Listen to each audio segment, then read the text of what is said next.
Bem-vindos a este guia técnico sobre o Thermomix TM31. Somos a Kelatos Informática, especialistas em reparação técnica. Recolhemos o teu equipamento ao domicílio, fazemos diagnóstico gratuito e enviamos orçamento antes de reparar. Sem chamadas, sem deslocações. Estamos localizados na Cal Joaquim Maria Lopes 26, Madrid. Cómodo, transparente e profissional. Link na descrição.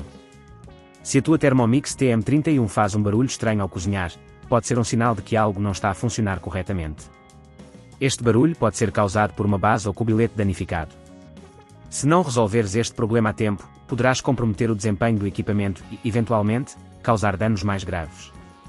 Para esta reparação, precisas de algumas ferramentas que incluem uma chave de fendas, um alicate e, claro, a peça de substituição que pretendes instalar.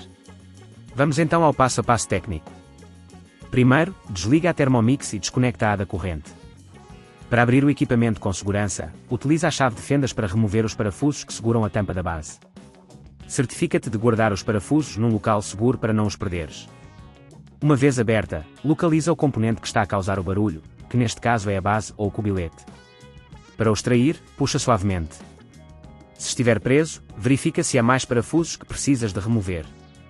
Ao substituir a peça, certifica-te de que estás a usar a peça correta e que está orientada na posição certa. Quando estiveres a apertar os parafusos, não apliques força excessiva, pois isso pode danificar outros componentes. Se tiveres cabos a desconectar, faz com cuidado para não os rasgar. Ao fechar o equipamento, tem atenção para que todos os clipes e encaixes estejam bem ajustados.